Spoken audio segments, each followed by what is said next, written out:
அனைவருக்கும் வணக்கம். மீனராசிக்காரர்களுக்கு பிப்ரவரி மாதம் 4ஆம் தேதியிலிருந்து உச்சம் பெறும் செவ்வாயின் காலமும் உயர இருக்கும் வாழ்க்கை நிலையும் என்று அமையக்கூடிய வகையில் எந்தெந்த விஷயங்கள் அமைகின்றன என்பதை சற்று ஆராய்ந்து பார்க்கலாம். மீனராசிக்காரர்களை பொறுத்தவரைக்கும் ஜீவனஸ்தானத்தில் சஞ்சரித்த செவ்வாய் லாபஸ்தானத்தில் உச்சம் பெறுவது பல மடங்கு நன்மை அதிகமாக கொடுக்கக்கூடிய ஒரு அமைப்பாக பார்க்கப்படுதுங்க. அது மட்டுமல்லாது செவ்வாய் 2 மற்றும் 9ஆம் இடத்தின் அதிபதியாக இருக்கிறார். தனாதிபதி, குடும்பாதிபதியாகவும் பாக்கியாதிபதியாகவும் இருக்கிறாருங்க செவ்வாய். அப்படிப்பட்டவர் லாபஸ்தானத்தில் உச்சம் பெறுவது மீனராசிக்காரர்களுக்கு வாழ்க்கை நிலையில உயர்வை சந்திப்பதற்கான பல சந்தர்ப்பங்களை ஏற்படுத்தி கொடுக்கக்கூடிய ஒரு சிறந்த அமைப்பாக பார்க்கப்படுகிறது என்பதை தெளிவாகவும் துல்லியமாகவும் உறுதிப்படுத்துகிறார். அது மட்டுமல்லாது ராசியின் அதிபதியான குரு மற்றும் சனிக்கு அடுத்தபடியாக சிறப்பு பார்வை உண்டு என்றால் அது செவ்வாய்க்கு மட்டும்தான். அவருடைய சிறப்பு பார்வை 2, 5, 6 ஆகிய இடங்களில் கிடைக்கிறது. தனஸ்தானம், பூர்வ புண்ணியஸ்தானம், ரூண ரோக சத்ருஸ்தானம் வலுப்பெறுவதால் பொருளாதார ரீதியாக இருக்கக்கூடிய சிக்கல் விலகும், குடும்ப ரீதியாக சந்தித்த தடைகள் விலகும், எதிர்பார்த்த முன்னேற்ற வாய்ப்புகள் நிச்சயமாக உருவாகக்கூடிய ஒரு இனிமையான தருணமாக மீனராசிக்காரர்களுக்கு அமைகிறது என்பதை உச்சம் பெறக்கூடிய செவ்வாய் உறுதிப்படுத்துகிறார். உச்சம் பெறும் செவ்வாய் காலமும் உயர இருக்கும் வாழ்க்கை நிலையும் என்று அமையக்கூடிய வகையில் 4/2/2024 முதல் அதீத பலத்துடன் பூமிக்காரகன், மங்களக்காரகன் என்று சொல்லக்கூடிய செவ்வாய் மிகவும் வலுவாக உச்சம் பெற்று சஞ்சரிக்கக்கூடிய இந்த தருணம் என்பது வாழ்க்கை நிலையில் செல்வ வளங்களும் மங்களகரமான பல நிகழ்வுகளும் நடைபெறுவதற்கான வாய்ப்பும் யோகமும் நிறைந்து கிடைக்கக்கூடிய ஒரு தருணமாக அமைய போகிறது என்பதை தெளிவாகவும் துல்லியமாகவும் உறுதிப்படுத்துகிறாருங்க செவ்வாய். ஏனென்றால் செவ்வாய் மிக வலுவாக அவரது உச்ச ராசியாக இருக்கக்கூடிய மகர ராசியில் பிப்ரவரி மாதம் 4ஆம் தேதியிலிருந்து உச்சம் பெற்று சஞ்சரிக்க போகிறாருங்க. செவ்வாய் உச்சம் பெறுவது பல்வேறு வகையில மங்களகரமான நிகழ்வுகளை மிக சிறப்பாக நடத்தி கொடுப்பதற்கான வாய்ப்பையும் யோகத்தையும் உருவாக்கி கொடுக்கக்கூடிய ஒரு அமைப்பாக பார்க்கப்படுகிறது. பொதுவாகவே செவ்வாய் ஒருவருடைய ஜாதக அமைப்பில் 3, 6, 11 ஆகிய இடங்களில் அபரிவிதமான நன்மையை வாரி வழங்கக்கூடிய வலுவான அமைப்பில் சஞ்சரிப்பாருங்க. அதே போன்று 5, 10 ஆகிய இடங்கள்ல அபரிவிதமான மாற்றத்தை ஏற்படுத்தி கொடுக்கக்கூடிய ஒரு வலுவான அமைப்பில் சஞ்சரிக்கக்கூடிய கிரகமாக பார்க்கப்படுகிறார். பொதுவாக 1.5 மாதம் இந்த உச்ச நிலையில் சஞ்சரிக்க போகிறாருங்க. 1.5 மாதம் உச்ச நிலையில் சஞ்சரிக்கக்கூடிய இந்த தருணத்தில் ஜென்மத்திலோ அஷ்டமத்திலோ அமர்ந்தால் பெரிய அளவிற்கு சிரமம் ஏற்படும் என்று எண்ணி வருத்தப்பட வேண்டாம். ஏனென்றால் அவர் உச்சம் பெற்று சஞ்சரிப்பதால் இந்த தருணத்துல பல நன்மைகள் நிறைந்து கிடைப்பதற்கான வாய்ப்பு நிச்சயமாக உண்டு. ஆனால் ஜென்மத்திலோ அஷ்டமத்திலோ அமரும் போது சற்று கூடுதல் கவனம் தேவை. அதே சமயம் விரயத்தில் இருந்தாலும் மங்களக்காரகன் சுப விரயங்களாக மாற்றுவதற்கான அதிர்ஷ்ட யோகங்களை அள்ளி கொடுக்கிறாருங்க. ஏனென்றால் நவ கிரகங்களிலே பூமிக்காரகன் மங்களக்காரகன் என்று சொல்லக்கூடிய அமைப்பு செவ்வாய்க்கு மட்டும்தான் உண்டு. சகோதர காரகனாகவும் உத்தியோக காரகனாகவும் இருக்கிறாருங்க செவ்வாய். ஏனென்றால் தன்னுடைய ஆதிக்கத்தை மிக அதீதமாக பல்வேறு விஷயங்கள்ல செலுத்துகிறார். அதிலும் குறிப்பாக ஒரு மங்களகரமான சுப நிகழ்வு நடைபெற வேண்டும் என்றால் நிச்சயமாக அதில் செவ்வாயின் பங்கு மிக முக்கியமான ஒன்றாக பார்க்கப்படுகிறது. வீட்டில் இல்லத்தில் நடைபெறக்கூடிய சுப நிகழ்வு, திருமணம், குழந்தை பாக்கியம், காதுகுத்து, வளகாப்பு, புதுமனை புகுதல் என எதுவாக இருந்தாலும் அதில் மங்களக்காரகனான செவ்வாயின் பங்கு மிக முக்கியமான ஒன்றாக உள்ளது.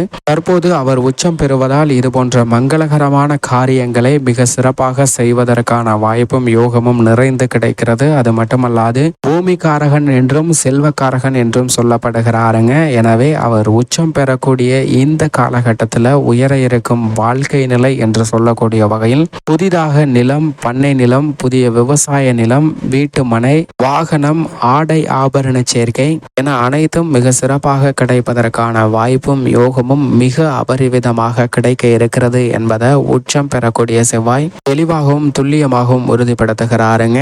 இந்த தருணத்தில் செவ்வாய் திசையோ அல்லது செவ்வாய் புக்தியோ நடைபெற்று அவரின் நட்பு கிரகமாக இருக்கக்கூடிய குரு சந்திரன் புக்தி அல்லது சூரியன் புக்தி நடைபெற்றால் மிக பெரிய அளவில் நன்மை கிடைக்கும். அல்லது குரு திசையோ சந்திர திசையோ சூரிய திசையோ நடைபெற்று செவ்வாய் புக்திகள் நடைபெற்றாலும் மிக பெரிய அளவில் காலநிலையில் உயர்வை சந்திப்பதற்கான வாய்ப்பு மிகவும் அபரிவிதமாக கிடைக்கிறது என்பதை தெளிவாக உறுதிப்படுத்துகிறாருங்க. ஆனால் அவரது பகை கிரகமாக இருக்கக்கூடிய ராகு கேதுவின் அமைப்பு இருந்தால் மட்டும்தான் சற்று கவனத்துடன் இருக்க வேண்டும். ஆனால் அதே சமயம் புதன் புக்தியோ சனி சனி பக்தியோ சுக்கிர பக்தியோ அல்லது திசைகளோ நடைபெற்றாலும் கூட நல்ல பலனை பெறுவதற்கான வாய்ப்பு நிச்சயமாக உண்டு. ஏனென்றால் செவ்வாய் நட்பு கிரகமாக சூரியன் சந்திரன் குருவை பார்த்தாலும் சமகிரகமாக சுக்கிரன் சனியை பார்க்கிறாருங்க.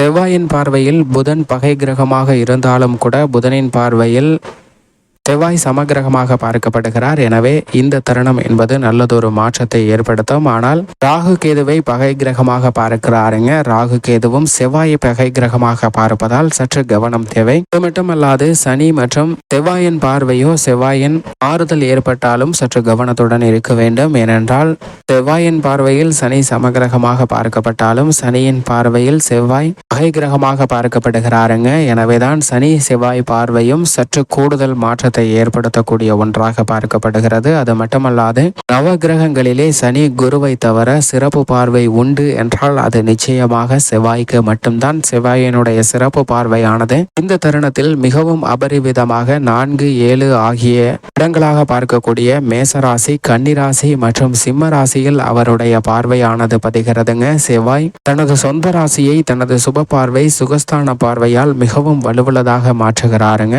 இது மட்டுமல்லாது நீச்ச வீடாக இருக்கக்கூடிய கடகராசியையும் பார்க்கிறார், சிம்ம ராசியையும் பார்க்கிறாருங்க. எனவே பல அதிரடியான மாற்றங்களை சந்திப்பதற்கான வாய்ப்பு உண்டு.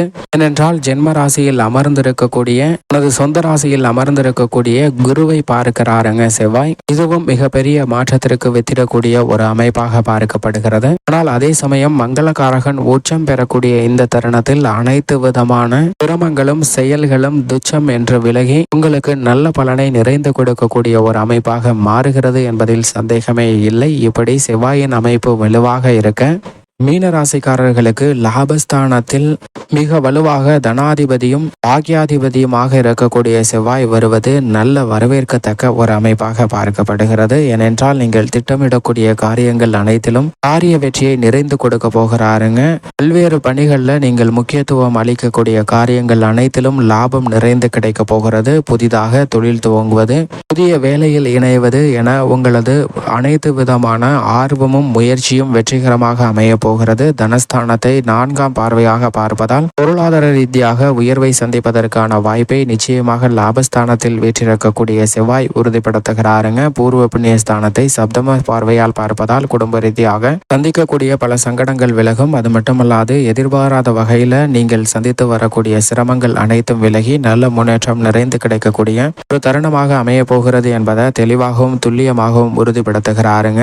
அஷ்டம பார்வையாக ருணரோக சத்ருஸ்தானத்தை பார்ப்பதால் கடன் சார்ந்த தொல்லைகள், ஆரோக்கிய தொல்லைகள் விலகுவதற்கான வாய்ப்பு உண்டு. எந்த காரியத்தை கையில் எடுத்தாலும் பொன்னான ஒரு தருணமாக மாற்றிக்கொள்வதற்கான அதிர்ஷ்டமும் யோகமும் நிறைந்த ஒரு தருணமாக பார்க்கப்படுகிறது. இந்த தருணத்தில் ஏற்படக்கூடிய மாறுதல் உங்களுடைய லாபத்தையும் பொருளாதார ரீதியான முன்னேற்றத்தையும் ஏற்படுத்தி கொடுக்கக்கூடிய ஒரு சிறந்த அமைப்பாக பார்க்கப்படுகிறது. பெண்மணிகளை பொறுத்த வரைக்கும் இந்த தருணத்தில் திட்டமிடக்கூடிய காரியங்கள் அனைத்திலும் மிகப்பெரிய அளவில் காரிய வெற்றியை நிறைந்து பெறக்கூடிய ஒரு இனிமையான தருணமாக அமைகிறது என்பதை செவ்வாய் தெளிவாகவும் துல்லியமாகவும் உறுதிப்படுத்துகிறாருங்க. இது பல்வேறு வகையில வரவேற்கத்தக்க ஒரு அமைப்பாக பார்க்கப்படுகிறது. மேலும் இந்த தருணத்தை மீன ராசிக்காரர்கள் மிக சிறந்த மகிழ்ச்சிகரமான தருணமாக மாற்றிக்கொள்ள நிச்சயமாக வாரத்தில் செவ்வாய்க்கிழமை விரதம் இருந்து அருகாமையில் உள்ள முருகப்பெருமாள் ஆலயம் சென்று தீபமேற்றி வழிபாடு செய்யுங்கள். நிறைந்த நன்மையும் முன்னேற்றமும் தங்களுடைய வாழ்வில் இனிதாக கிடைக்கும் என்பதில் சந்தேகமே இல்லை. மீன ராசிக்காரர்களுக்கு